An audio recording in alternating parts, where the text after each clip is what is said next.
Muy bien, buenas noches chicos. Vamos a empezar con la clase que nos toca hoy día. Es Echinococcus granulosus e Hymenopteris nana y diminuta. Sí, es lo que me dijeron que les toca esta semana. Entonces, vamos a empezar con la clase.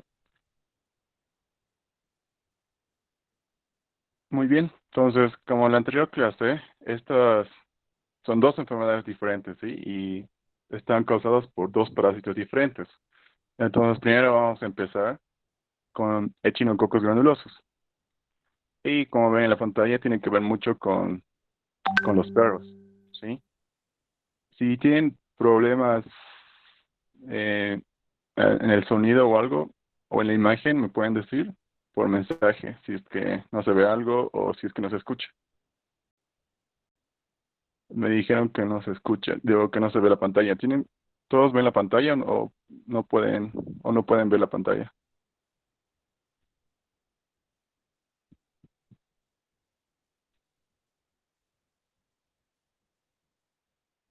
Ah, ya. Entonces, me dicen que sí se ve. La persona que dice que no se ve, tal vez sea su internet.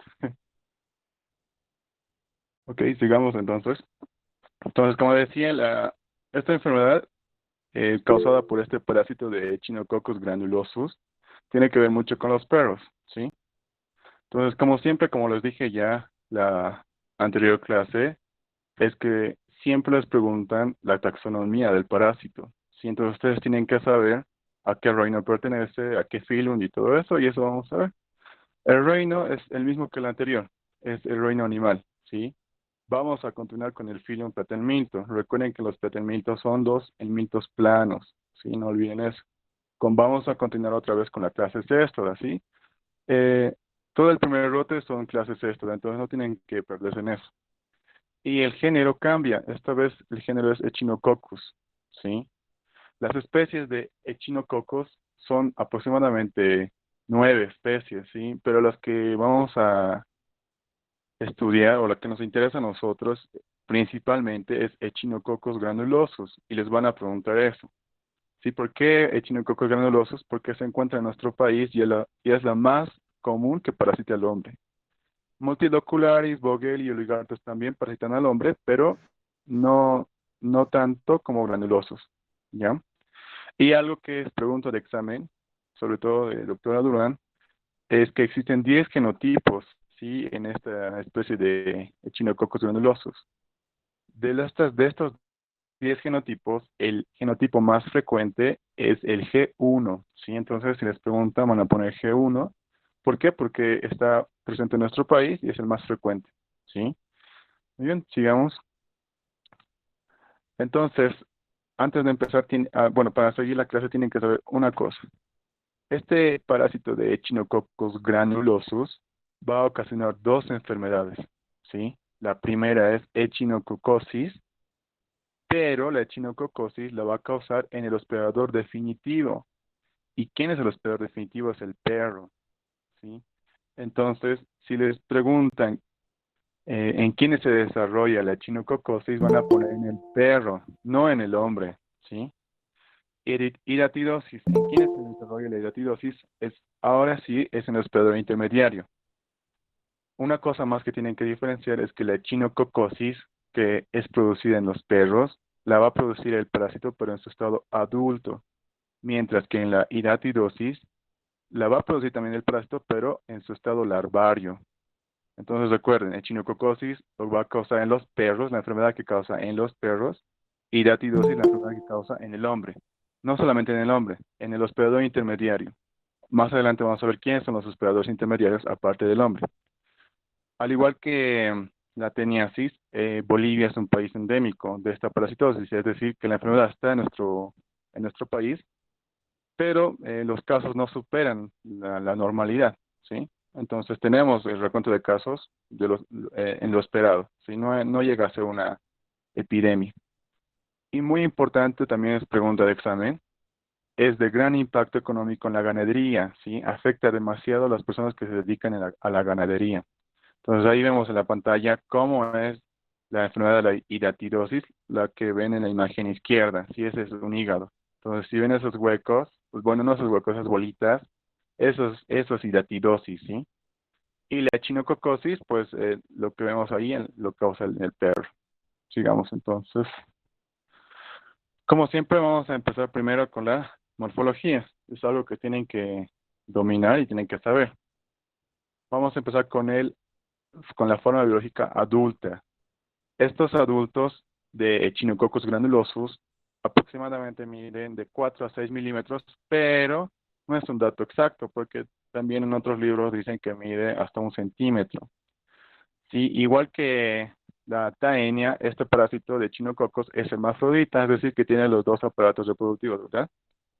Y su hábitat, y esto chicos es importante que recuerden, si les preguntan el hábitat de Echinococcus, es el intestino delgado de los perros, ¿sí? No van a poner en el hombre, nada que ver el hombre.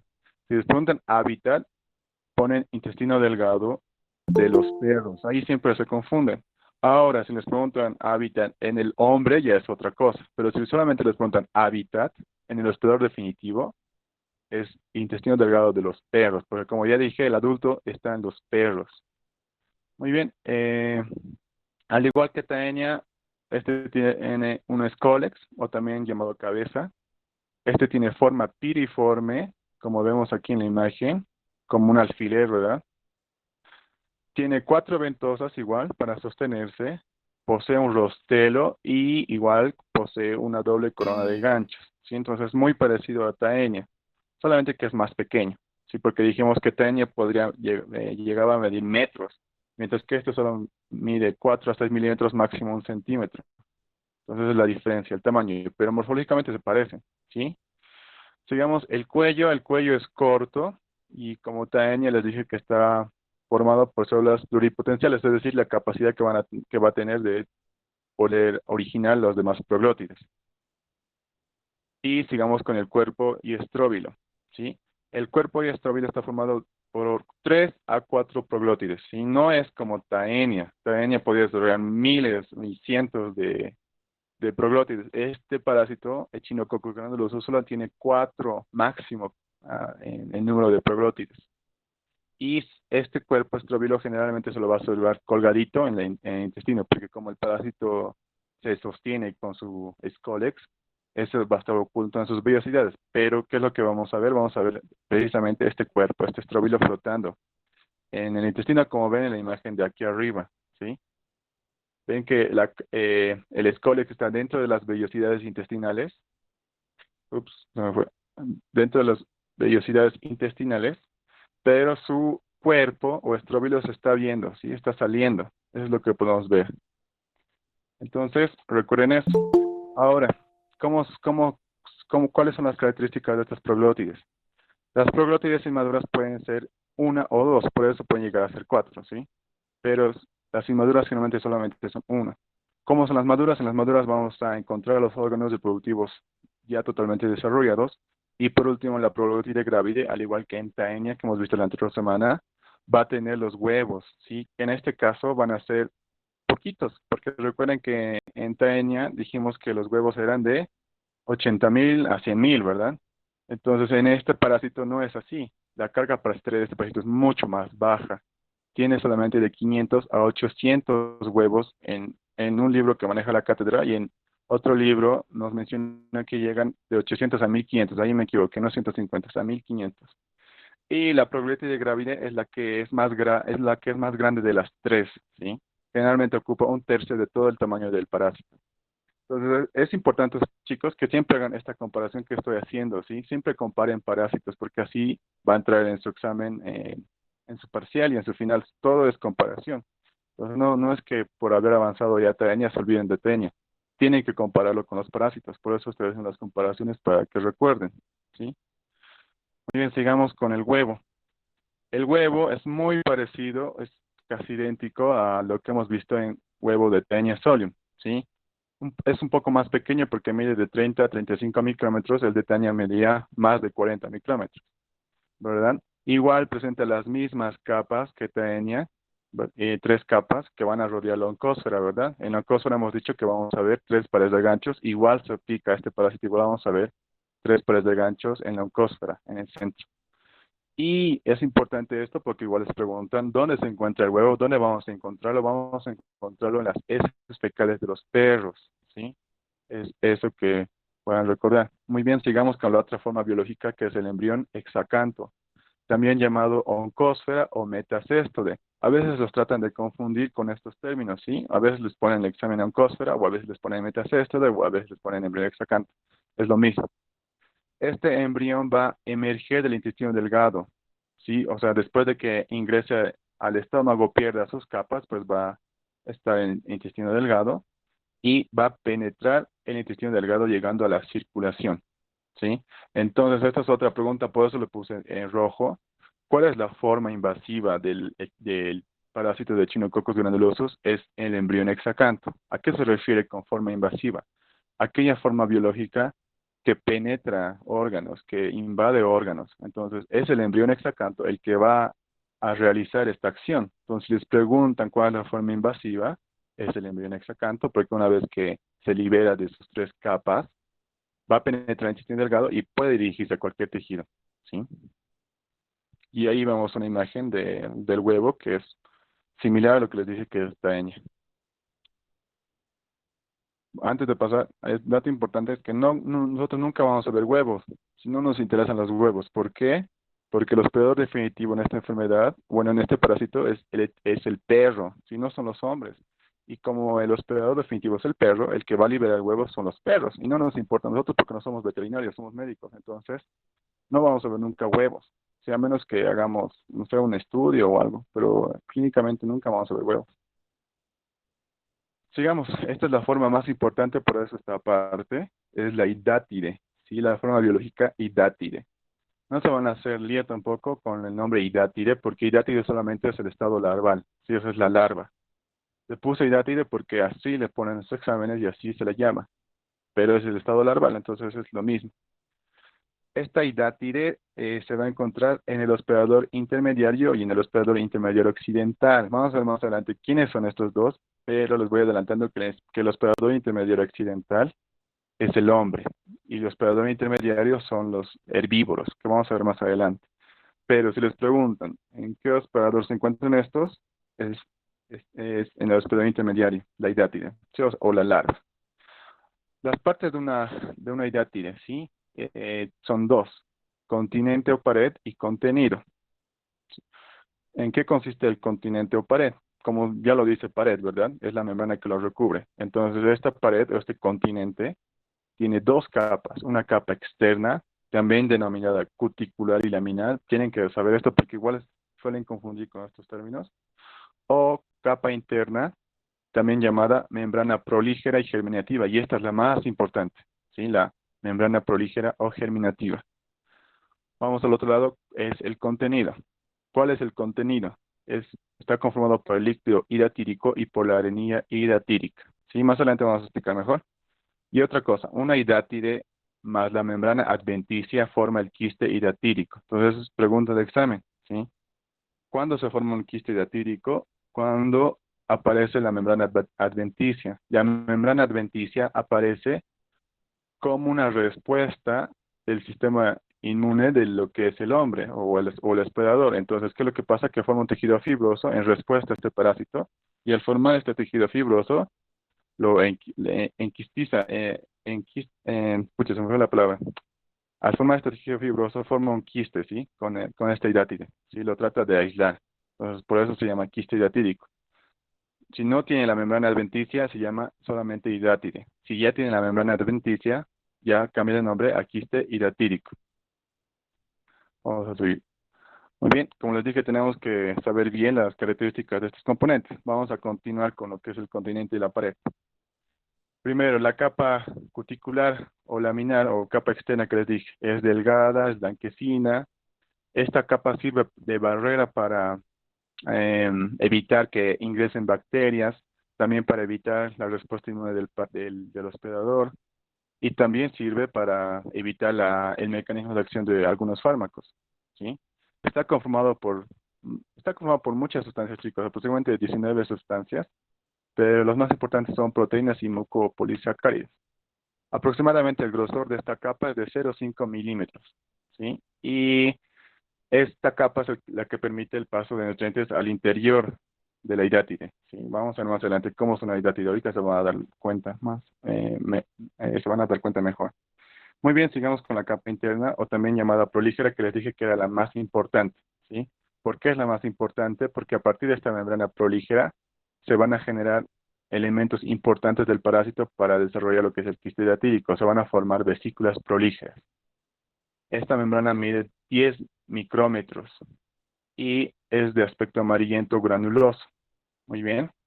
Sigamos con el contenido. En el contenido les dije que vamos a encontrar el líquido hidatídico. Esto es igual muy importante y pregunta de examen.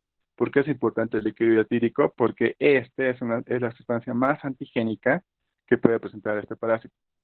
Es capaz de producir un shock anafiláctico, es decir, una respuesta súper activa del sistema inmune, ya que puede llegar a matar al paciente.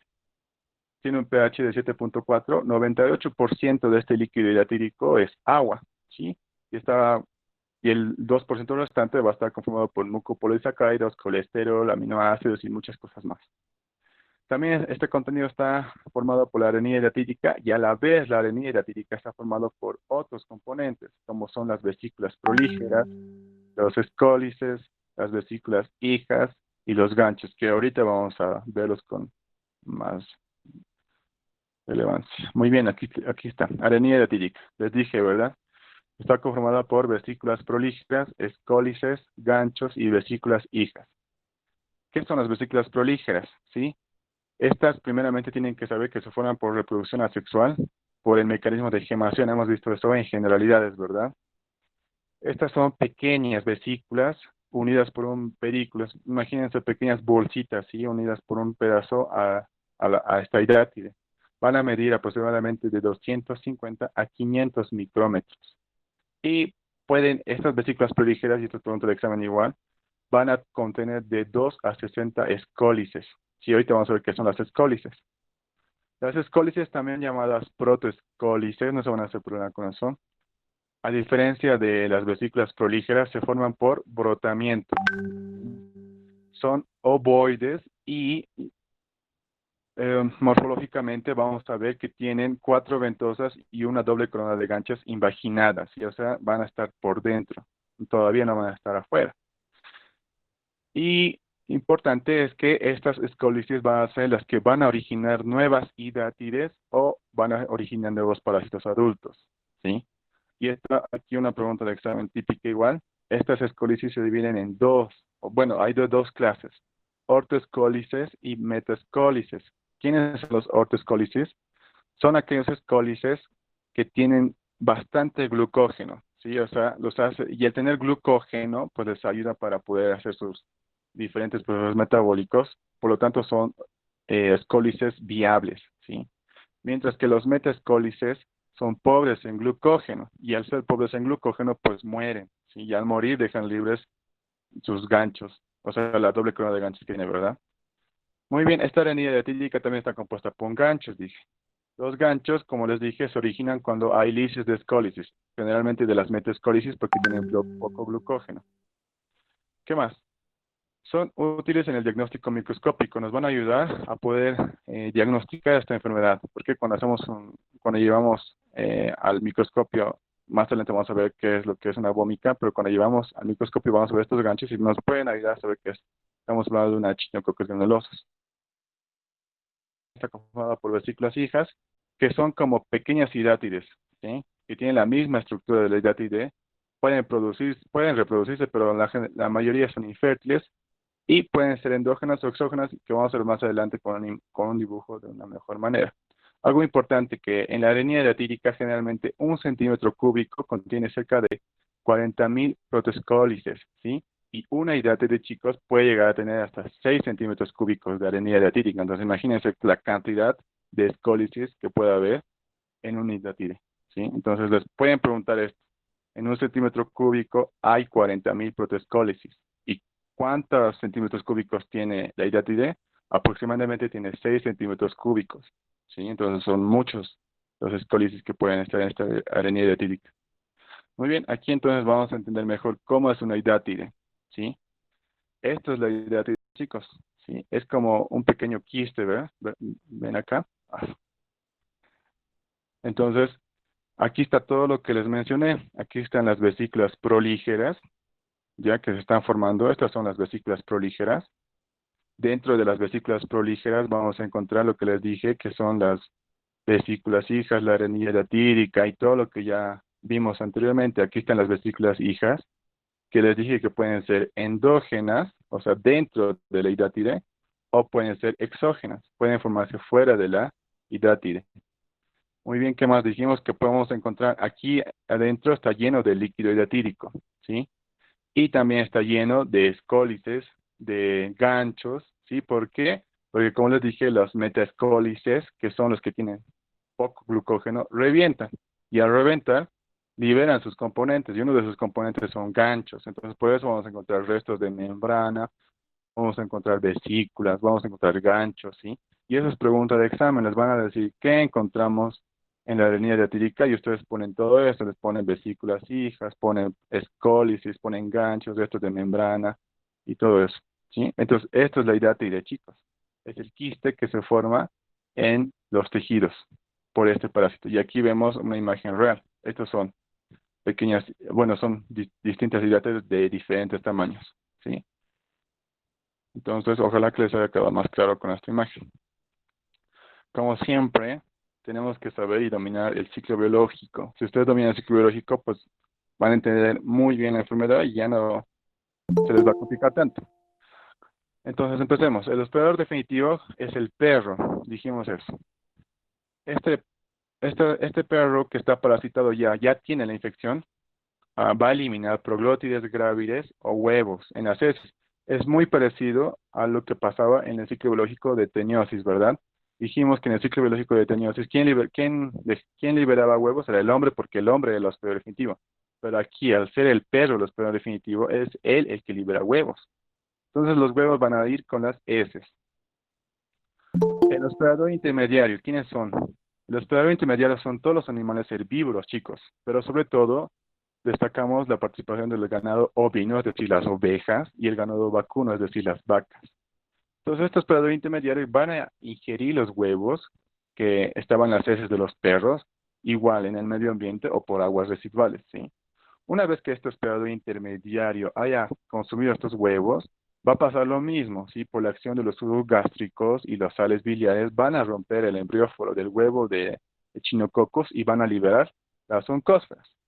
Las oncósferas o embriones acanto van a penetrar la mucosa intestinal y van a llegar al sistema circulatorio.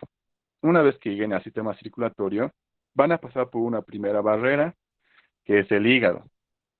Esta es la primera barrera que tienen que pasar, que generalmente no la pasan, pero si la pasan, van a seguir su camino y van a llegar a lo que es el pulmón, que es la segunda barrera. Y es pregunta de examen. ¿Cuál es la primera barrera? Es el hígado. ¿Cuál es la segunda barrera? Es el pulmón. Y si aún así pasa el pulmón, pues va a llegar a diferentes tejidos, puede llegar incluso al cerebro, ¿sí? Pero generalmente es, es que se atore en el hígado o que se quede en el pulmón, en uno de estos dos, ¿sí?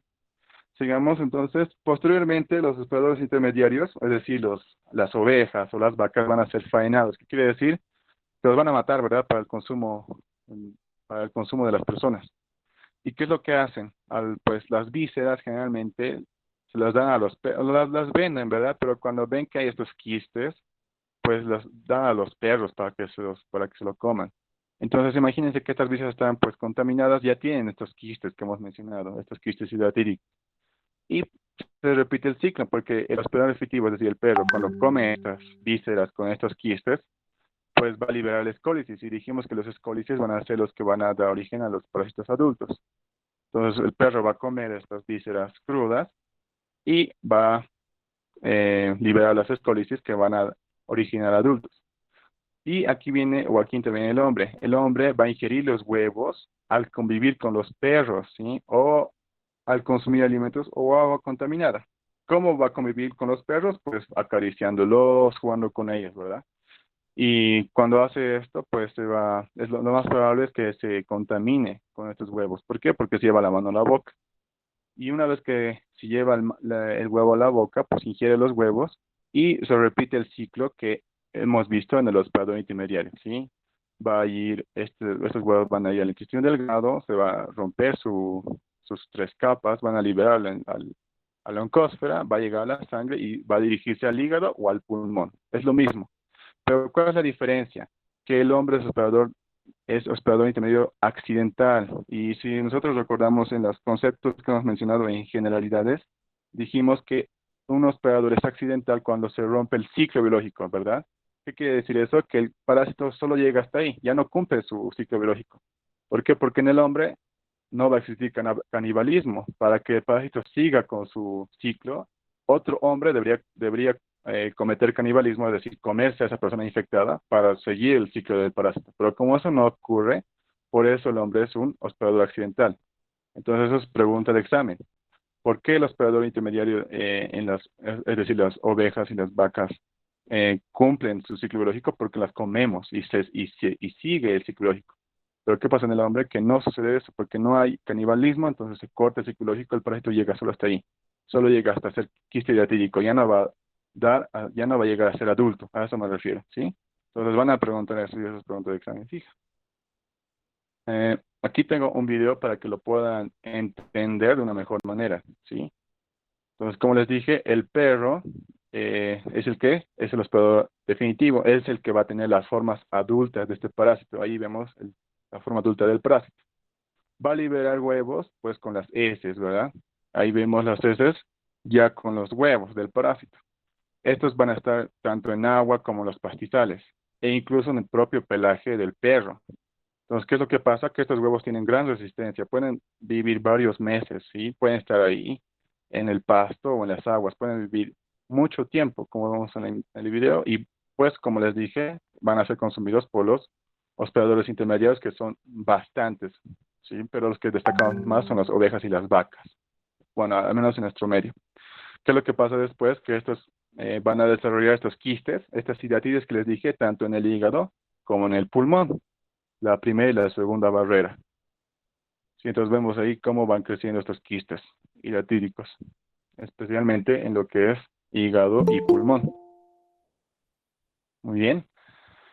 Eh, Después, lo que les dije, los van a ser faenados, es decir, los van a matar para el consumo humano, y generalmente las vísceras se los dan a los perros. Entonces ahí vemos cómo el perro está consumiendo las vísceras y pues continúa el ciclo biológico, ¿verdad? Porque al consumir las vísceras, pues va a desarrollar los parásitos adultos. Y se repite el ciclo porque estos van a liberar huevos.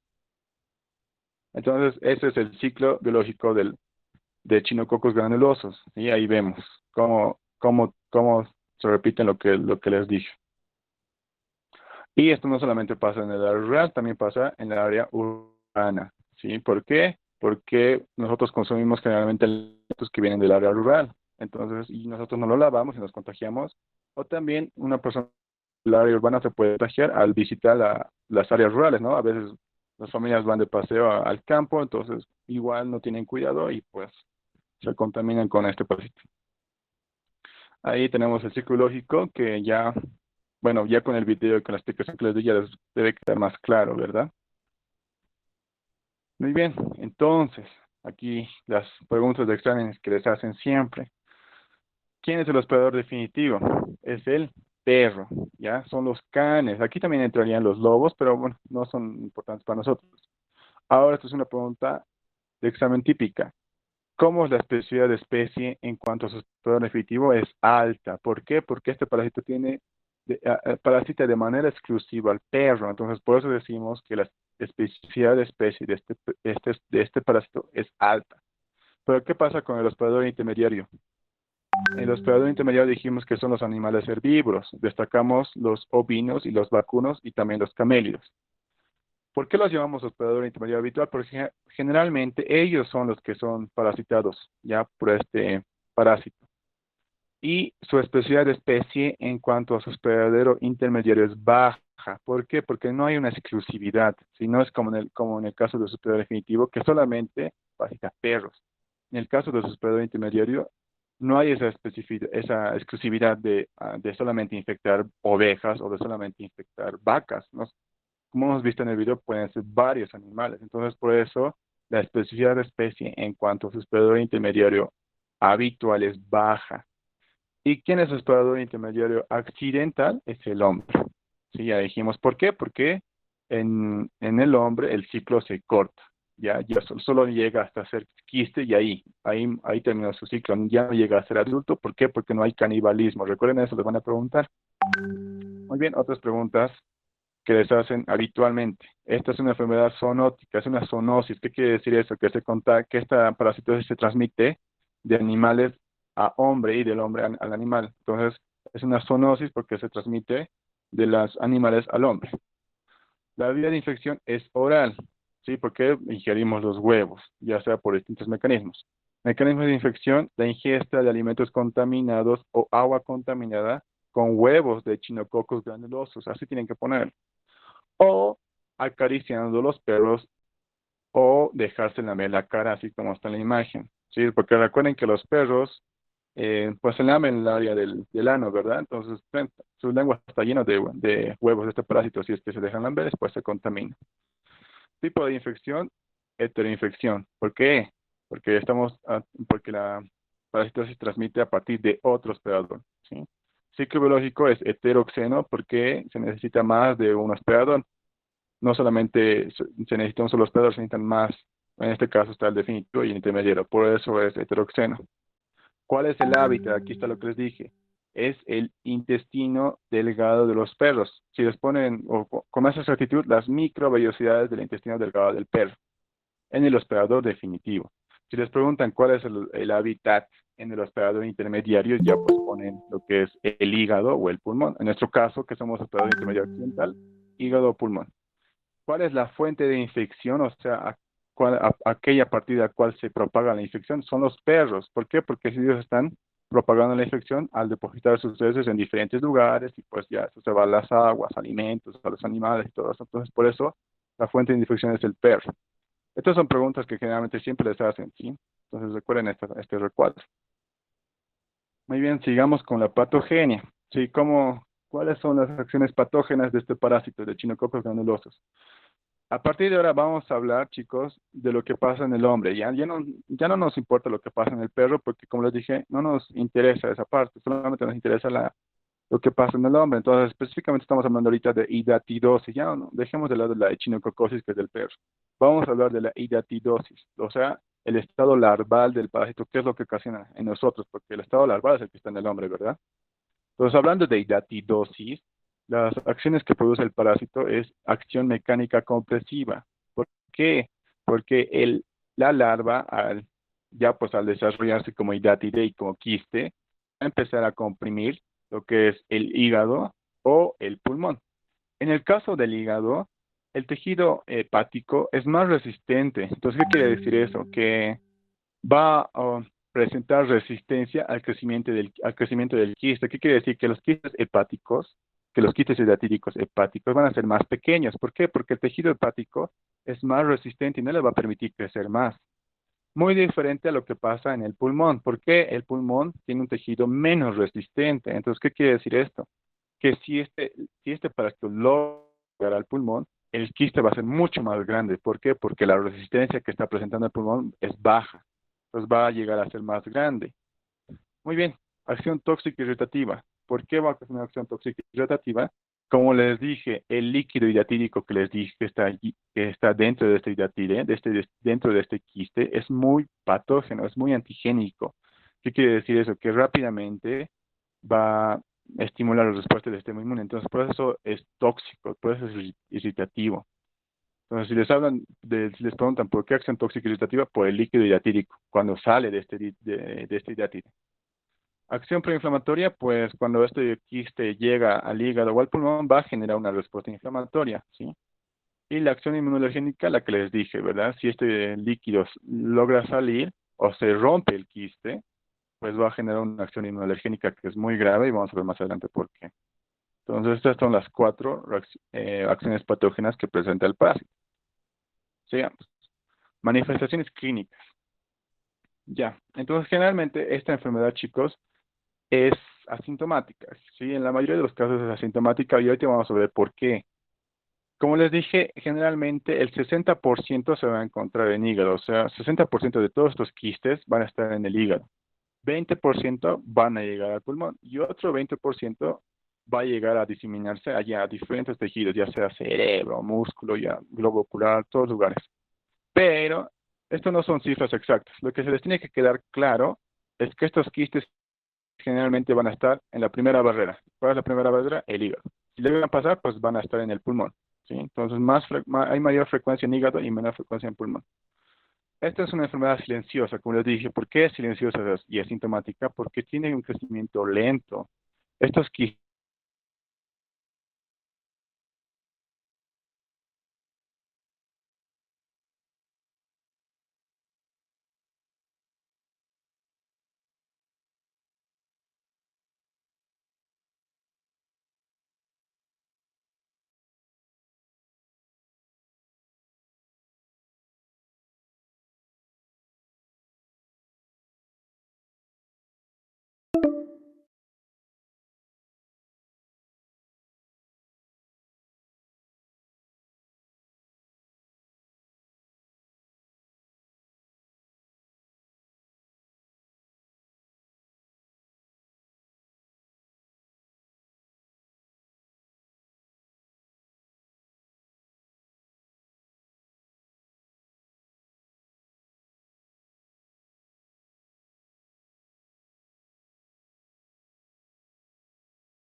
típicamente se haya golpeado la parte próxima al hígado o pulmón y pues por este impacto se rompe el quiste, ¿sí?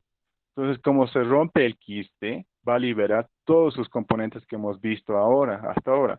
Y entre estos componentes están pues las escólices, ¿verdad? Y dijimos que las escólices, aparte de originar parásitos adultos en el perro, en el hospedador intermediario genera más hidátides, ¿sí? Entonces, pregunta de examen. Y esta hidatidosis secundaria y este mecanismo pueden considerarse autoinfección interna. Y les pueden preguntar, Echinococos granulosos tiene autoinfección interna en el hombre, sí tiene mediante la hidatidosis secundaria que consiste en el rompimiento del quiste, ¿sí? Libera escólices y va a originar nuevas hidatides. Entonces, que quede claro esta parte. Muy bien. ¿Cuáles son las manifestaciones clínicas en el hígado? Sí, vamos a empezar con esto. Dijimos que el hígado es el que es más afectado.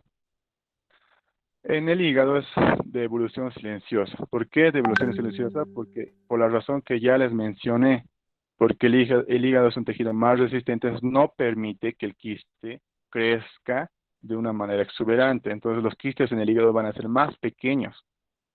¿Cómo se va a presentar ya esto, la clínica en estos pacientes? Generalmente van a venir porque van a decir que tienen una tumoración palpable indolora en el lóbulo hepático derecho. Entonces el doctor o el médico a cargo, cuando haga la revisión, va a palpar esta zona, va a ver que es una tumoración que se pueda palpar, es decir, que va a sobresalir. Y generalmente esta tumoración palpable va a estar en el lóbulo hepático derecho. ¿Qué más? El paciente va a venir refiriendo dolores hepáticos, ¿sí? Va a venir diciendo que le duele esa parte próximas al hígado. ¿Qué más? Va a venir diciendo, el paciente va a venir diciendo que tiene una sensación como que algo le pesa, ¿sí? Como que tiene algo ahí en las regiones próximas del hígado. Pues tiene una sensación de peso, ¿sí? Va a venir también con urticaria, puede venir también con hepatomegalia. ¿Qué es la hepatomegalia? La inflamación del hígado. Puede venir en casos más complicados, puede venir con ascitis. ¿Qué significa ascitis? Que va a presentar líquido, ¿sí? Eso es en el área abdominal. Puede venir con hipertensión portal, también puede venir con náuseas, también puede venir con vómitos, puede venir con indigestión, e incluso estos quistes pueden obstruir la vía biliar, ¿sí? Entonces, estas son las manifestaciones clínicas en quistes y diatídicos en hígado. Sigamos, ¿cómo es las manifestaciones clínicas en pulmón? Primero, los quistes generalmente en pulmón son únicos. ¿Qué quiere decir? Que solamente vamos a encontrar uno en los pulmones. No van a haber varios quistes, solamente uno. ¿Qué más? Generalmente son unilaterales, es decir, que solamente van a afectar o el pulmón izquierdo o el pulmón derecho. Y vamos a encontrarlos generalmente en las bases de los pulmones, ¿sí? Muy bien, ¿qué más?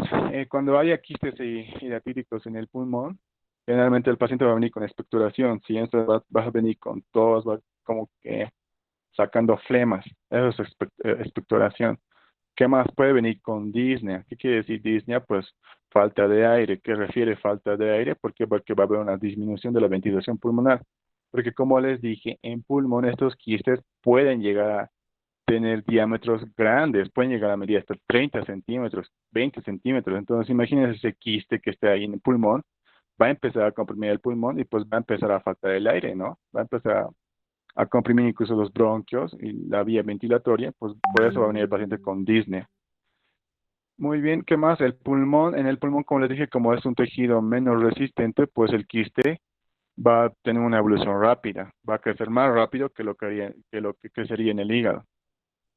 ¿Qué más? En el pulmón estos quistes pueden estar comunicados con los bronquios. ¿Sí? ¿Y qué pasa cuando están comunicados con los bronquios? En el caso de que este quiste que está comunicado con los bronquios se rompa, ya les dije, ya sea por un trauma o espontáneamente, todos sus componentes que les dije pueden salir por algo que se llama vómica, no vómito, vómica. Por eso lo puse en rojo porque les pregunta el examen. ¿Y qué es la vómica? Es pues simplemente cuando, como este quiste tiene comunicación con los bronquios, esta vómica, que es todo el líquido que está botando del quiste que ya se ha roto, lo va a botar por la vía oral, así como un vómito. Sí, solamente que esta vómica va a tener sus características. Va a ser transparente, va a ser salado, y pues vamos a encontrar restos de arenilla diatídica. Ahí les dije por qué los ganchos nos sirven para el diagnóstico, porque en esta vómica, o sea, en lo que está expectorando este paciente, vamos a encontrar estos ganchos y nos van a ayudar a saber que estamos hablando de chinococos granulosos. ¿Sí? Entonces es importante que sepan esto y que recuerden, vómica, ¿sí? Les van a preguntar. Y esta vómica puede ir acompañada de hemoptisis. ¿Qué quiere decir hemoptisis? Cuando el paciente, digo, cuando el paciente pues bota sangre, ¿sí? Por la boca. Eso es hemoptisis. Muy bien, estos quistes en pulmón generalmente crecen hacia la superficie pulmonar y generalmente si es que se rompen, pues van a ocasionar una reacción por parte de la cirrosis, una reacción inflamatoria y en muy pocos casos pueden ocasionar una hidatidosis secundaria. Entonces, como vemos ahí en la imagen, ahí vemos esos reflejos redondos medio blanquecinos que son los quistes en pulmón. Sí, estos son los quistes pulmonares. Como les dije, generalmente están en bases pulmonares y generalmente crecen hacia a la superficie pulmonar. Entonces, esos son los quistes pulmonares. Muy bien, sigamos. Como les dije, no solamente pueden estar en hígado y en pulmón. Si es que llegan a pasar la primera barrera y la segunda barrera, pues pueden irse a distintos tejidos. Y ahí tenemos vaso, riñón, corazón, páncreas, mamas, músculo, órbitas oculares, genitales, incluso en el hueso, incluso en el encéfalo. Si llega al encéfalo es muy grave, ¿sí? Es prácticamente el paciente tiene riesgo de mortalidad elevada. ¿Qué complicaciones va a presentar esta enfermedad? O sea, ¿qué complicaciones va a tener la hidatidosis? Lo primero y el más importante es shock anafiláctico.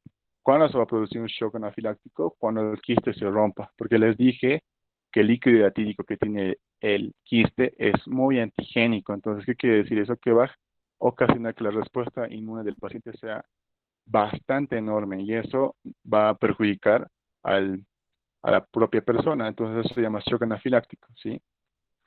¿Qué más? Puede también complicarse cuando el quiste se infecte. ¿Cuándo se va a infectar este quiste? Porque yo les dije que este quiste puede tener comunicación con los bronquios o puede tener comunicación con la vía biliar. Y al tener estas comunicaciones puede infectarse y puede llegar a supurarse, decía, desarrollar pus y puede llegar a comportarse como un absceso. ¿Sí? Entonces eso también. Entonces van a preguntar, esto es pregunta igual típica, ¿cuáles son las complicaciones de la hidatidosis? Shock anafiláctico, porque se rompe el quiste, o infección, porque llega a infectarse con otras bacterias y pues se forma como un absceso. Muy bien, otros datos. Los factores de riesgo para que una persona pueda desarrollar esta enfermedad son el bajo nivel socioeconómico, es decir, las personas que no tienen muchos ingresos, la escasa educación sanitaria, porque como les dije, generalmente cuando una persona no tiene educación en cuanto a estas cosas, libremente le da las vísceras a los perros, no se lava las manos, hace muchas cosas que le ayudan a poder infectarse con esta enfermedad. Y como costumbres de dejar al perro con el ganado, generalmente en el campo lo que hacen pues es que los perros, ¿no? Cuiden sus ganados y los dejan. Y pues los perros empiezan a hacer sus necesidades en los pastizales y los mismos animales están comiendo eso, entonces ahí se desarrolla este parásito. En el altiplano, cuando se encuentran quistes, se los dan a los perros. Es igual una cuestión de costumbres, ¿verdad? Cuando estas personas encuentran estos quistes, pues saben que no es bueno, estas vísceras no se lo comen, entonces se lo dan a los perros. Muy bien. En los hospitales es más frecuente encontrar casos de hidatidosis pulmonar, ya que clínicamente es más frecuente presentar manifestaciones clínicas por un quiste pulmonar. Esta es pregunta de examen. Les van a decir, em, ¿los casos de quiste pulmonar son más frecuentes que los casos de quiste hepático? Sí, si hablamos clínicamente, sí son más frecuentes, porque como les dije, los quistes hepáticos generalmente son silenciosos. Entonces las personas no van a venir generalmente por un quiste hepático, van a venir por un quiste pulmonar. ¿Por qué? Porque como les dije, en el pulmón los quistes tienen mayores dimensiones y van a generar más clínica. Y como van a generar más clínica, es decir, más manifestaciones clínicas, la persona se asusta y pues va a consulta médica. A diferencia del hepático que no va a presentar casi síntomas, tal vez un pequeño dolor, pero lo va a dejar pasar. Entonces, si les preguntan cuál es más frecuente en los hospitales o clínicamente, es la pulmonar. Pero si solamente les preguntan cuál es más frecuente, en dónde se encuentran los quistes generalmente, es en el hígado. Pero clínicamente es pulmonar, por lo que ya les dije. Y les van a preguntar eso. Muy bien. Diagnóstico. ¿Cómo vamos a diagnosticar la hidatidosis? Primero, como siempre, tenemos que preguntar los antecedentes epidemiológicos, ¿verdad? Tenemos que saber si viene del área rural o si tiene perro. Sí, hay que hacer esas preguntas para dirigir nuestro diagnóstico. Muy bien, después, ¿cómo vamos al diagnóstico clínico? Pues es en específico. Como ahí les dije, tenemos que ver si está en pulmón, ya las características que les dije, ¿verdad? Que como es un órgano blando, pues va a crecer de una manera más grande. Si está en hígado, va a crecer más pequeño, porque el tejido es más resistente. Entonces, en los pulmones, generalmente, chicos, los quistes, como les dije, van a llegar a crecer de 10 a 15, incluso 20 a 30 centímetros. Y hígados, en el hígado se reduce prácticamente su crecimiento a 5 centímetros, ¿sí? Y en los pulmones, pues la persona va a venir con tos, va a venir con cianosis, va a venir con esa vómica que les dije. Entonces, si la persona viene con esa tos, con esa cianosis y esa vómica, pues vamos a sospechar de echinococos granulosos, vamos a sospechar de hidatidosis. Vamos a llevar esta vómica a un microscopio y si vemos los ganchos, si vemos escólices, vamos a, vamos a estar seguros de que estamos hablando de este parásito, ¿sí? Muy bien, ¿qué exámenes podemos hacerlo? En este caso, chicos, tienen que usar la lógica, ¿verdad? Porque como el hombre no es el hospedador definitivo, entonces, ¿qué es lo que pasa? ¿Nos servirán los coproparasitológicos? No nos van a servir. ¿Por qué? Porque el hombre no está librando huevos, entonces, ¿para qué vamos a hacer exámenes de sus heces? No vamos a encontrar nada. Entonces, lo que podemos hacer es el examen de la vómica que les dije, cuando el hospedador, cuando el hombre, lo siento chicos, bota esta vómica, podemos hacer un estudio microscópico de esta vómica. Pero no vamos a hacer coproparasitológico, chicos, eso que se les quede claro. ¿Por qué? Porque el hombre no tiene las formas adultas, los tiene el perro. ¿Qué exámenes entonces vamos a usar? Vamos a usar los exámenes indirectos, chicos. ¿Cuáles son los exámenes indirectos que vamos a usar? El hemograma, porque vamos a ver el recuento de eosinófilos. Los eosinófilos generalmente aparecen en presencia de parásitos, pero esta va a ser inespecífico y poco eficiente. ¿Qué más podemos hacer? Podemos hacer un perfil hepático para ver si hay una elevación de transaminasas, para ver si hay hiperbilirrubinemia. Y si hay, pues vamos a ver que va a sugerir que hay complicaciones. Sí, eh, pueden bloquear la vía biliar y todo eso, por eso puede haber hiperbilirrubinemia. Muy bien, sigamos. También podemos hacer bueno, antes se hacía la intradermorreacción de Casoni, que ya no se utiliza, pero a veces les preguntan en su examen, no sé por qué. Pero antes se utilizaba la intradermorreacción de Casoni. ¿Qué más podemos utilizar? Podemos usar los exámenes serológicos, entre los cuales tenemos el famoso ELISA, que ya hemos mencionado, que tiene una sensibilidad del 93%. Podemos utilizar el HAI, hemoglutinación, ¿verdad? Que tiene una sensibilidad del 80%. Y podemos utilizar Western blot. También es el examen que generalmente se usa, es este examen que se llama doble difusión arco 5 o eh, abreviándolo DD5. ¿Para qué nos sirve esto? Para confirmar si la persona tiene hidatidosis. Y lo que hace este examen es detectar un anticuerpo específico. Este anticuerpo es el anticuerpo contra el antígeno 5. Entonces, lo que hace este examen es detectar este anticuerpo, ¿sí? Y una vez que lo detecta, pues confirma que la persona tiene la hidatidosis. Entonces, les pueden preguntar eso. Aquí viene lo importante. Generalmente vamos a hacer exámenes de gabinete, ¿sí? ¿Cuáles son los exámenes de gabinete que vamos a usar? Radiología, tomografía axial computarizada, ecografía y resonancia magnética. La radiología nos va a servir más que todo en quistes pulmonares, ¿sí? Como vemos en la imagen, la tomografía nos va a ser muy útil para quistes en hígado y también nos va a ayudar a saber de manera específica los detalles de estos quistes. Podemos usar ecografía y resonancia magnética. En cuanto a la ecografía, hay una clasificación que se maneja y les preguntan esto, ¿sí? La clasificación de Garvey. Entonces, cuando nosotros vamos a hacer el diagnóstico por ecografía, tenemos que usar la clasificación de Garvey. ¿A qué se refiere la clasificación de Garvey? Tenemos 5 tipos, ¿sí? El tipo 1 nos está hablando de un quiste hialino. ¿Cuándo es el quiste hialino? Pues cuando está activo el quiste, ¿verdad? Cuando es recién, cuando es nuevito. Puede llegar a medir menos de 3 centímetros, de 3 a 10 centímetros, mayor a 10 centímetros. Entonces vamos a ver más adelante cómo lo vamos a tratar dependiendo del tamaño. Pero el quiste hialino es el tipo 1, ¿sí? Después tenemos el tipo 2, que es ya un quiste con desprendimiento de membrana, es decir, que el quiste ya está perdiendo la membrana, ya tiene un líquido acuoso y pues ya se está calcificando poco a poco, ¿sí? Es muy parecido a lo que vimos en cisticercosis, ¿verdad? El tipo 1 y el tipo 2 es la forma activa, ¿sí? Es decir, que el parásito todavía está vivo. La forma larval todavía está viva. Entonces puede estar como quiste alino, que es el tipo 1, o quiste con desprendimiento de membrana, que es el tipo 2. Cuando hablamos del tipo 3, cuando encontramos vesículas múltiples, ¿sí? Entonces hablamos del tipo 3 cuando en el quiste vamos a encontrar vesículas múltiples. Y este es el transicional. Y este es el más letal, es el más letal para la persona, porque si este se llega a romper, pues puede llegar a generar complicaciones muy graves. Después ya tenemos el tipo 4 y el tipo 5, cuando prácticamente ese quiste ya se está calcificando. El tipo 4 es ya heterogéneo, tiene una densidad visible, contenido pastoso, si ya no está vivo el plástico. Y el tipo 5 y pues ya está calcificado. Esta es la forma inactiva. ¿Sí? Les pueden preguntar y les van a preguntar. Tienen que saber estos 5 tipos, ¿sí? De la clasificación de Garvey para cuando usamos ecografía. Y ahí tenemos los tipos de quistes, ¿sí? Como les dije, el hialino que está intacto, ¿verdad? En el 2, pues ya la membrana se está desprendiendo. En el 3, que es el más letal, el multivesicular. En el tipo 4, que ya está muerto el parásito. Y en el tipo 5, que ya está calcificado. ¿Sí? Entonces así lo vamos a ver en la ecografía.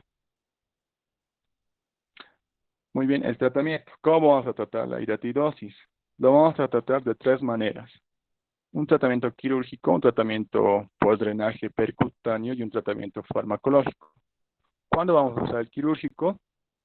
Cuando el quiste supera tamaños a los 15 centímetros, es decir, mide 15 o más de 15 centímetros, vamos a usar una cirugía para tratar la hidatidia.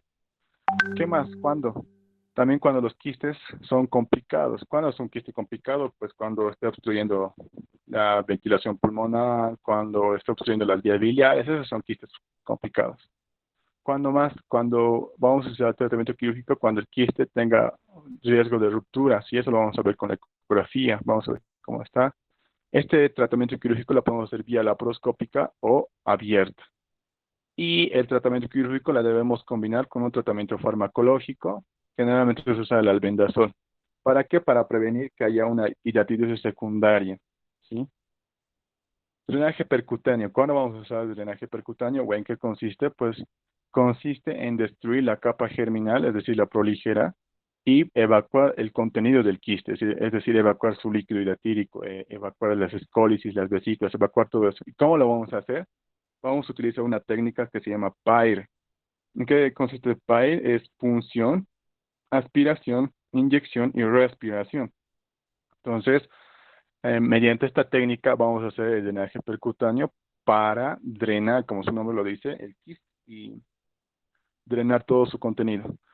¿Con qué vamos a inyectar? Vamos a inyectar con solución hipertónica. ¿Para qué? Para matar a las escólisis, ¿sí? Y no haya hidatitis secundaria.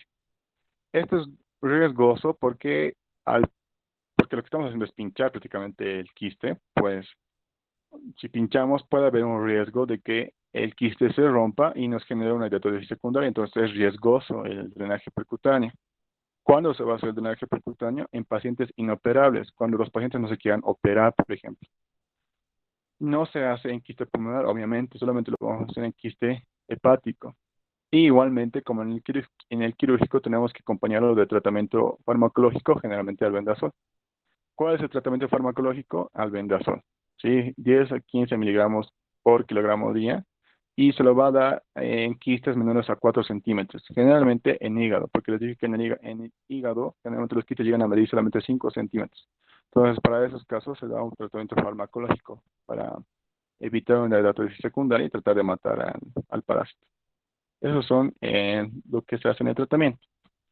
Profilaxis. ¿Sí? Las medidas que vamos a utilizar para prevenir esta enfermedad a nivel individual, ¿cuáles son?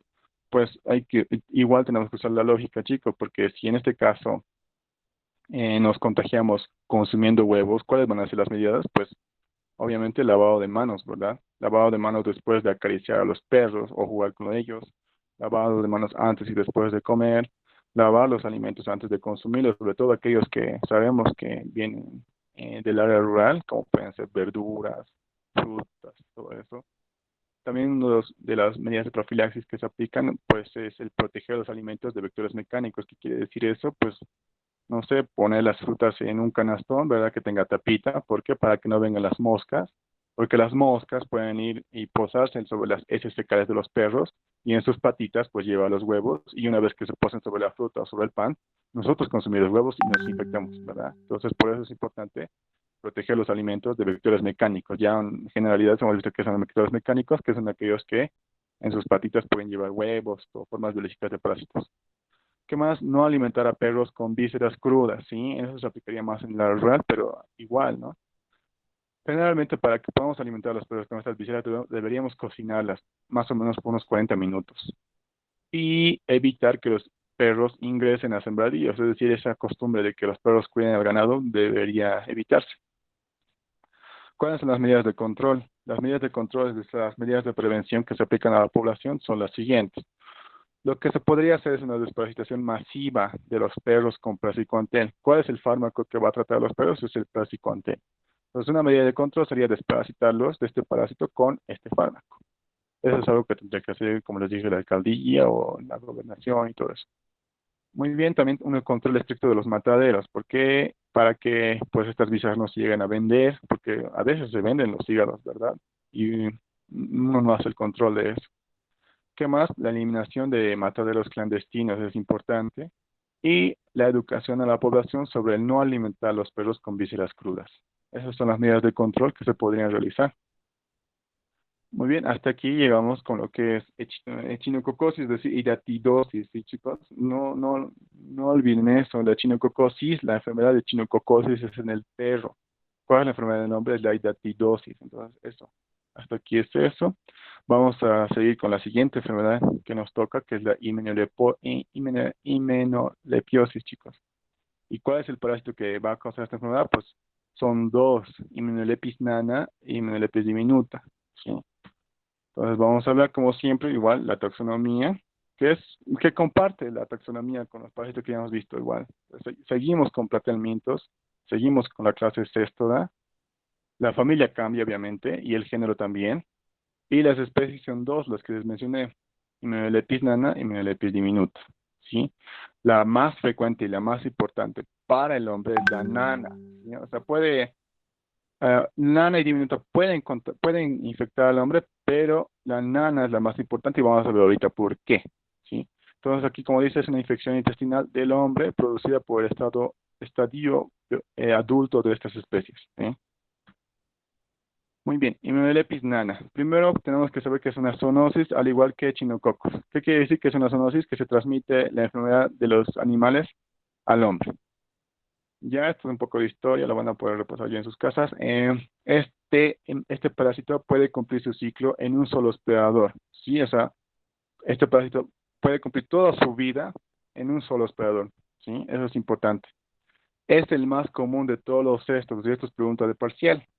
Sí, les van a preguntar, les van a decir cuál es el parásito más común de todos los cestos, es Immunolepis nana. ¿Sí? Eso es más común que las personas tengan la parasitosis de Immunolepis que una hidatidosis o una teniasis. ¿Qué más? Tiene diversos mecanismos de infección que vamos a ver ahorita más adelante. Y aquí está la pregunta de examen que les van a hacer igual no sé si mañana, no sé cuándo tienen su examen. El hospedador definitivo habitual, no olviden la palabra habitual y lo voy a remarcar para que lo puedan leer. Habitual es el hombre, ¿sí? Y el hospedador definitivo ocasional es el roedor o el ratón, ¿sí? Entonces, les preguntan esto, ¿cuál es el hospedador definitivo habitual de la Hymenopletis nana? Es el hombre habitual. ¿Y cuál es el ocasional? Es el roedor, ¿sí? Ahí vemos una foto de lo que es Hymenopletis nana. Muy bien, morfología. Vamos a empezar con el adulto. El adulto de este parásito mide 4 a 5 centímetros. Entonces vemos que es mucho más grande que el adulto de Echinococcus, que medía de 4 a 6 milímetros, pero más pequeño que el adulto de Teniosis, que puede llegar a medir metros, ¿verdad? Muy bien, depende del número de parásitos que consisten en el intestino. Entonces, para que genere una infección, pues va a depender del número de parásitos, ¿verdad? Y este parásito, igual que Taenia, compite con los nutrientes, ¿sí? Con el hospedador. Muy bien, ¿cómo es el Scolex de este adulto? Igual, ¿sí? Tiene cuatro ventosas y aquí está lo que tiene que diferenciar. Tiene un rostelo retráctil. ¿Qué quiere decir que es retráctil? Que puede salir o puede entrar. Y también tiene su hilera de doble corona de ganchos de 20 a 30 ganchos, ¿sí? Entonces ahí vemos una imagen de lo que es la Hymenopletis nana. Ahí tenemos su rostelo retráctil con su corona de ganchos y ahí tenemos sus cuatro ventosas como su estróbilo. Su estróbilo, esta es una característica muy importante de este parásito, es más ancho que largo, ¿sí? O ya aproximándose a una forma trapezoidal. Entonces, el estróbilo de este parásito es más ancho, recuerden eso. Está constituido igual que los parásitos que hemos visto hasta ahora por prolótides inmaduros, maduros y grávidos. Y es lo mismo, igual se repite el mismo principio. Los grávidos son los que van a tener a los huevos y los maduros son los que van a tener al aparato reproductivo, ¿sí? Tanto masculino como femenino, e igualmente son pues hermafroditas, ¿sí? Y pueden tener un número de 150 a 200 anillos, es decir, o proglótides, que es lo mismo. Muy bien, sigamos, ¿cómo son los huevos? Los huevos, los huevos ya en este parásito son diferentes a lo que hemos visto en Tenia y en el Echinococcus, porque dijimos que Tenia y Echinococcus tienen, morfológicamente son iguales, ¿verdad? Pero ya en este parásito de Hymenopletis nana es diferente el huevo. Primero son ovalados y miden 40 micrómetros aproximadamente. Tienen una gruesa envoltura membranosa y translúcida, como vemos aquí en las imágenes. Su membrana externa ya no es como lo que hemos visto en teniosis, ¿verdad? Porque en teniosis era oscura y gruesa. Aquí es translúcida. Esa es una primera característica que la diferencia. En el interior vamos a encontrar el embrión hexacanto, lo mismo, con tres pares de ganchos, y aquí está la principal diferencia. En los polos de este parásito, en estos polos, vamos a encontrar mamelones polares. ¿Sí? Si aquí ven como una membrana que rodea a la oncósfera, esos son sus mamelones polares. Y de estos mamelones van a emerger otra estructura que se llama filamentos polares, que ya no se notan muy bien, pero son estructuras delgadas como flagelos, ¿ya? Que surgen de estos mamelones polares, así. Entonces, lo que tienen que reconocer es más que todo su mamelón polar, que es como una membrana que rodea a la oncósfera. Y otra cosa que tienen que reconocer que es que su membrana externa es translúcida. Esas son las características que les van a ayudar a diferenciar de los huevos de teña y de chinococos. Muy bien, ¿cómo es la larva de este parásito? Aproximadamente esta larva va a medir 500 micrómetros. La larva va a tener un escólex invaginado y va a estar envuelto por una membrana. La larva es la que se desarrolla en el hombre y en el hospedador intermediario en ciclos heteroxenos. Y ahorita vamos a ver por qué tiene ciclos, por qué tiene tantos ciclos este parásito. Y no presenta enfermedad, sino que presenta un quiste cisticercoide. Muy bien, aquí está el ciclo biológico. Se va a diferenciar de otros céstodos porque, a diferencia de los otros, porque dijimos que en los otros parásitos, en Taenia y en Echinococcus, lo que sucede, la secuencia biológica es que sea un huevo, del huevo se desarrolla un embrión hexacanto o oncósfera y recién se desarrolla la larva, ¿verdad? Pero en este parásito ya no existe esa forma biológica de embrión hexacanto, ¿sí? Sino directamente se desarrolla la larva. Entonces es una diferencia de los otros parásitos. Su hábitat es el intestino delgado del hombre, sobre todo lo que es el ilio y el yeyuno, la porción del ilio y el yeyuno.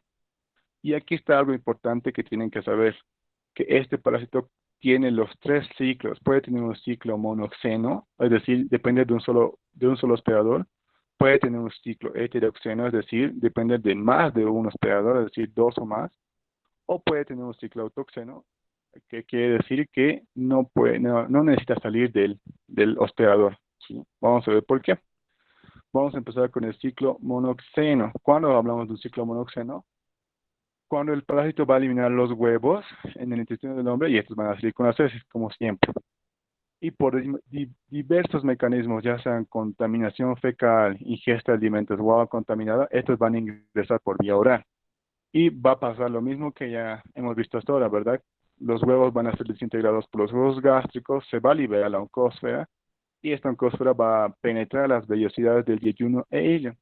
La larva se va a formar aproximadamente al cuarto día y va a madurar alrededor de unos 10 días, ¿sí? O sea, va a ingresar a las microvellosidades y ahí va a empezar a madurar en larva.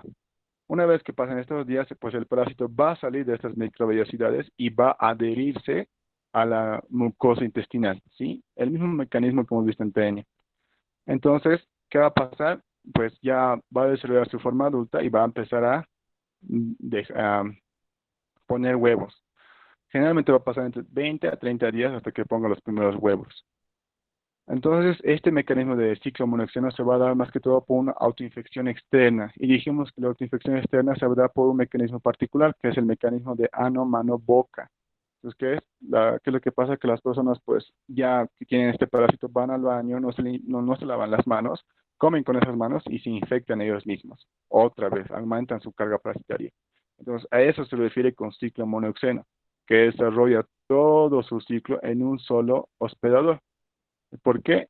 Algo que tienen que recordar es que los huevos de este parásito son inmediatamente infectantes, es decir, que una vez que se los consume, rápidamente van a infectar al hombre. Y la vida media de este parásito es de 2 semanas. Entonces, eso es en un ciclo monoxeno, cuando el parásito solamente necesita de un hospedador por el mecanismo de ano-mano-boca, es decir, que esa persona está reinfectando constantemente porque no se lava las manos. ¿Sí? Entonces, ese es el ciclo monoxeno. Cuando hablamos de un ciclo heteroxeno, cuando los huevos pues ya van al medio ambiente, ya van al medio externo, no como en el anterior caso, que verdad, los huevos generalmente se quedaban en la región perianal y los hombres, como no se lavan las manos, pues se contaminaban ellos mismos. En este caso pasa lo contrario, los huevos llegan a ir al medio ambiente y van a ser ingeridos por los insectos. ¿Qué insectos? Vamos a tener aquí la pulga, como Xenophila chiopis, Tenocephalides canis y Pulis irritans. Y les van a preguntar esto. Estas pulgas van a hacer el papel de hospedador intermediario, ¿sí? Les van a preguntar, mencione 3 especies del hospedador intermediario en el ciclo teroxeno de Melepis nana. Pueden poner estos tres, Xenophila chiopis, Tenocephalides canis y Pulis irritans. También tenemos los coleópteros, como el Tenebrio molitor. Sí, pues no es muy común, generalmente les preguntan más de las pulgas. Entonces las pulgas en este ciclo heteroxeno van a ser de hospedador intermediario, si no olviden eso. Entonces, una vez que han sido consumidos, que estos huevos han sido consumidos por esta pulga, por estas especies, el insecto, generalmente la forma larvaria de esta pulga es la que va a consumir estos huevos, ¿sí? Entonces, una vez dentro ya de esta pulga, se va a liberar la oncósfera y la oncósfera se va a transformar en larva cisticercoide dentro de esta pulga, dentro de este hospedador intermediario. Y el humano, es decir, el hombre, va a consumir accidentalmente a esta pulga, ¿sí? Entonces podrán decir, oh, no creo, cómo es imposible que una persona pueda comer. Pues no olviden que las pulgas son pequeñitas y generalmente cuando nosotros dormimos, muchas veces lo hacemos con la boca abierta y pues, quieran o no, consumen pulgas, consumen varios insectos y no nos damos cuenta, ¿sí? Entonces es un mecanismo frecuente, chicos, no es un mecanismo infrecuente. ¿Y qué es lo que va a pasar? Pues como el humano ha consumido este hospedador intermediario, es decir, ha comido esta pulga sin darse cuenta, pues ya cuando esta pulga llegue al estómago se va a desintegrar y junto con la pulga pues se va a desintegrar las mismas capas que están envolviendo a la larva y va a continuar el ciclo, ¿sí? Va a desarrollarse en adulto y así continúa su ciclo, ¿sí? Entonces, esto es hablando del ciclo heteroxeno. En el ciclo heteroxeno, entonces, chicos, no se olviden, entran las pulgas, entra el hospedador intermediario. Si les hablan de ciclo heteroxeno, rápido se imaginan a las pulgas, a estas especies, a estos intermediarios y cuando la persona se come por accidente las pulgas. Y frecuentemente cuando está durmiendo. ¿Y cuándo vamos a hablar de un ciclo autoxeno? Cuando las formas biológicas, es decir, los huevos no van a salir al medio externo, ¿sí? ¿Qué es lo que va a pasar? Va a haber un mecanismo de retroperistaltismo. ¿Qué quiere decir eso? Que en vez de salir con las heces, pues van a subir hacia el estómago o pueden subir incluso hacia el esófago, ya sea cuando una persona tenga náuseas, cuando una persona quiera vomitar, ¿verdad? Entonces, esos por un mecanismo de retroperistaltismo, estos huevos van a subir, ¿sí? Y como van a subir, pues van a ser degradados ahí mismo, ¿sí? Los jugos gástricos, los jugos biliares van a degradar ahí mismo, van a irse al intestino, van a formar la larva cisticercoide, van a pasar los días y van a formar el estado adulto. Entonces vemos que el parásito no ha salido, ¿sí? Ha desarrollado todo su ciclo biológico otra vez sin salir. Ese es un ciclo autoxeno. Entonces, estos tres ciclos son los que le caracterizan a este parásito, chicos. Este cumple con los tres ciclos y les van a preguntar, cumple con el ciclo heteroxeno, cumple con el ciclo autoxeno y cumple con el ciclo monoxeno.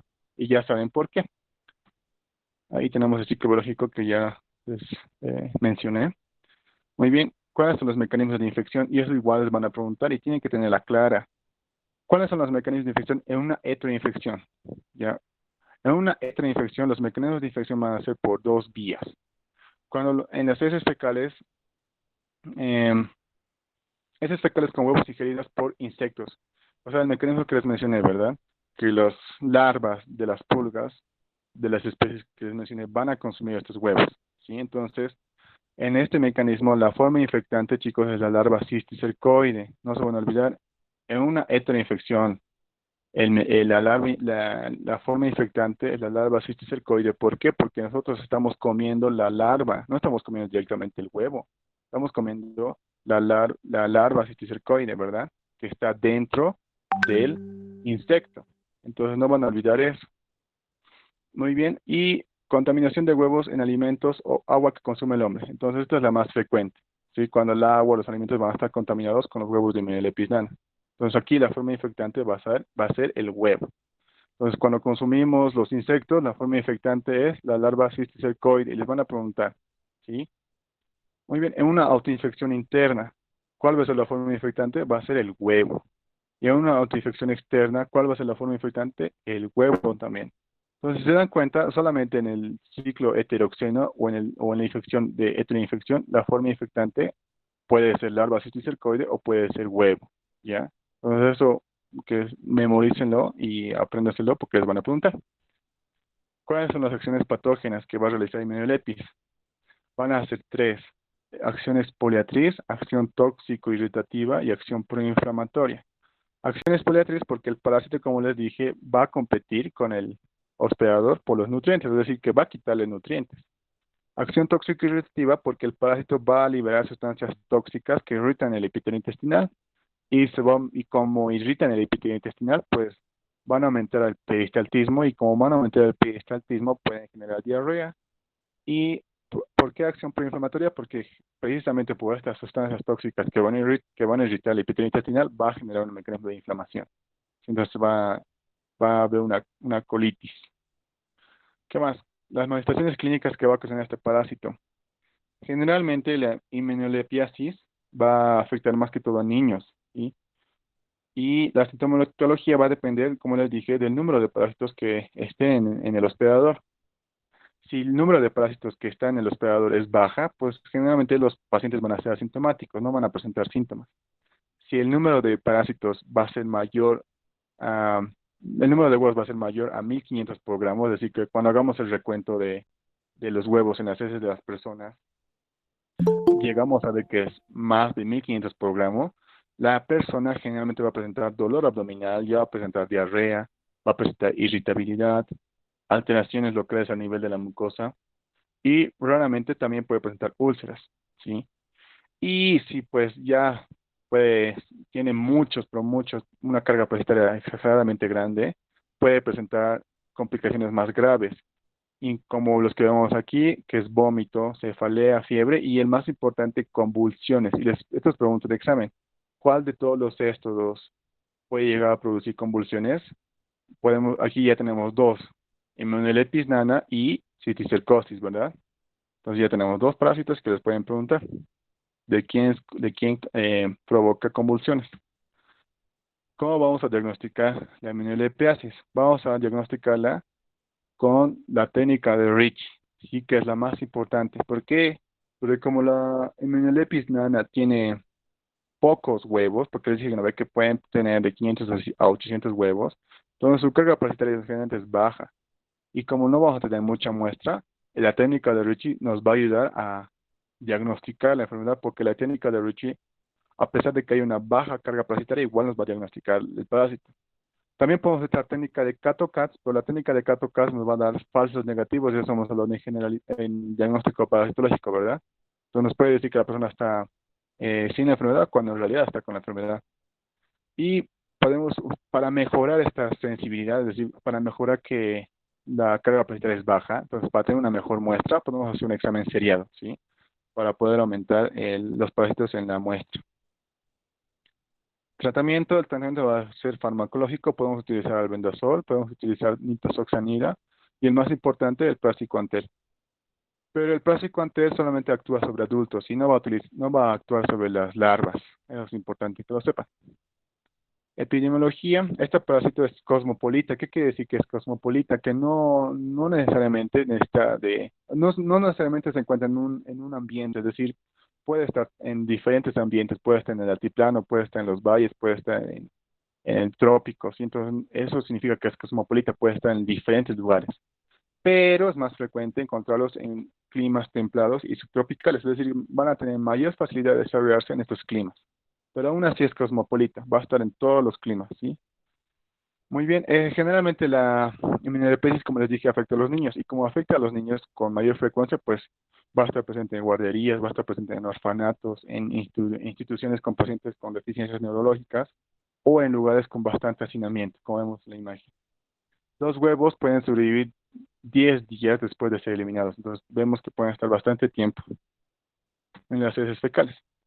¿Cuáles son las medidas de profilaxis? Pues es lo mismo que les dije, tienen que usar la lógica, ¿verdad? Si nosotros nos infectamos consumiendo huevos, pues ¿cuáles van a ser las medidas de profilaxis? Pues las mismas, parecidas, ¿no? A las que mencionamos ya en el anterior parásito. Una buena higiene individual, tratamiento. Esto es importante porque generalmente si un integrante de la familia tiene esta enfermedad, hay que hacer tratamiento a toda la familia porque es muy probable que los demás integrantes también lo tengan. Un lavado de manos frecuente y un lavado de alimentos que les mencioné igual. ¿Cuáles son las medidas de control que vamos a utilizar en esta parasitosis? Van a ser la eliminación de artrópodos. ¿Por qué? Porque uno de los mecanismos de infección es el consumo de artrópodos, ¿verdad? En un ciclo biológico heteroxeno. Evitar el fecalismo, es decir, que las personas hagan sus necesidades en cualquier lugar. Mejorar y dotar de saneamiento ambiental, sobre todo en el área rural. Promover el consumo de agua. Tenemos que consumir agua hervida, chicos, ¿sí? Cubrir los alimentos, las moscas, como les dije, por ese riesgo que se tiene de que puedan transportar estos mismos huevos. Entonces, esas son las medidas de control. Y por último, ya para terminar, hablamos de Hemimelepis diminuta, que creo que no está en los temas en su temario, pero igual les van a preguntar, siempre les preguntan. Entonces, Hemimelepis diminuta es conocida como la tenia de los roedores, ¿sí? Entonces aquí se invierte. ¿Por qué? Porque el depredador definitivo habitual en Hemimelepis diminuta ya no es el hombre, es el ratón. ¿Sí? Entonces, eso les preguntan siempre, ¿cuál es el depredador definitivo habitual en diminuta? Es el ratón. El hospedador definitivo ocasional es el hombre, ¿sí? Esta Hemimelepis no es como Nana, porque Hemimelepis Nana dijimos que es cosmopolita. Esta diminuta no es cosmopolita y generalmente se encuentra en aldeas pobres o en el área rural, ya, con deficiencias sanitarias, ¿verdad? Que no tienen alcantarillado y todo eso. Y afecta a roedores, artrópodos y al hombre. Morfología, mide 40 a 50 centímetros. Y esto quiero que hagan la diferencia con Hymenelepis nana. Hymenelepis nana dijimos que puede medir 4 a 5 centímetros. Y esta, la diminuta, que es contradictoria a su nombre, puede llegar a medir 40 a 50 centímetros. Entonces, esta es más grande que Hymenelepis nana y a veces se dejan llevar por el nombre cuando les preguntan morfológicamente, ¿cuál es más grande? Y ustedes le ponen nana. ¿Por qué? Porque como hay un estudio que es diminuta, pues imagina, relacionen eso y se equivoca. Entonces, recuerden, el tamaño de Melenepis diminuta es más grande que el de nana, mide 40 a 50 centímetros. ¿Cómo es el adulto? El adulto igual tiene la escolet que les caracteriza a esta especie, también tiene cuatro ventosas y aquí está la diferencia. No tiene rostelo ni corona de ganchos. Hymenelepis nana sí tiene rostelo y sí tiene corona de ganchos. Hymenelepis diminuta no tiene, ¿sí? Entonces les van a preguntar eso. El huevo mide de 70 a 80 micrómetros. Es mucho más grande igual que el huevo de teña y que el huevo de Hymenelepis nana. Presenta tres pares de ganchos igual que los anteriores y aquí está otra diferencia. Hymenelepis nana tenía flagelos, ¿verdad? Flagelos polares. El huevo de Melenepes diminuta no tiene esos flagelos, ¿sí? Pero sí tiene los mamelones polares. Aquí ven esa como membrana que lo rodea. Esos son los mamelones polares, pero no tiene los filamentos polares que tiene Hymenelepis nana. Y la larva es igual a Hymenelepis nana, ¿sí? No hay diferencias morfológicas. El ciclo biológico que presenta este parásito es completamente heteroxeno, no tiene como nana autoxeno, monoxeno y heteroxeno, solo tiene heteroxeno y aquí es otra diferencia, ¿ya? El ciclo de diminuta solamente tiene heteroxeno y en el heteroxeno pues es parecido a lo que hemos visto, ¿sí? El hombre va a ingerir aquí los artrópodos que están infectados con el huevo. El mecanismo de infección es por una heteroinfección, es decir, que esta parasitosis se transmite a través de otros hospedadores, ¿sí? Entonces, aquí está algo más claro de los hospedadores. El hospedador intermediario dijimos que son los artrópodos, ¿sí? Las especies que les mencioné de pulgas. ¿Quién va a ser el hospedador definitivo ocasional? Es el hombre. ¿Quién va a ser el hospedador definitivo habitual? Los roedores. Entonces, aquí viene una pregunta de examen que les hacen igual frecuentemente. La forma infectante para el hombre es la larva cisticercoide. ¿Por qué? Porque la larva cisticercoide es la que está en el artrópodo. Nosotros consumimos el artrópodo, no estamos consumiendo huevos. Pero ¿qué pasaría si consumimos huevos? No pasa nada, chicos. Si el hombre consume huevos de Miolepis diminuta, no va a pasar nada porque no es la forma infectante. La forma infectante para el hombre es las larvas cisticercoides, ¿ya? Entonces eso es pregunta de examen. Manifestaciones clínicas, la mayoría igualmente, como las otras parasitosis, son asintomáticas, pero si es que llegan a presentar síntomas, van a ser más del tipo gastrointestinal. Es decir, van a venir con anorexia, con náuseas, con cólicos abdominales, con diarrea sobre todo, y con cefalea. Y esos los temas que les tocaba hoy día, chicos. Y como siempre, pues les voy a pasar el documento para que lo puedan repasar. Y si tienen alguna pregunta, me lo hacen llegar al grupo. Y ahí les respondemos. Y como siempre, igual invitarles a que se suscriban al instituto, que pueden pedir informaciones al número de referencia que ya les dio em, el compañero que enseña fisiología. Sí, chicos, buenas noches. Entonces, eso es todo. Descansen, que les vaya bien en su examen. Se cuidan. Chao, chao.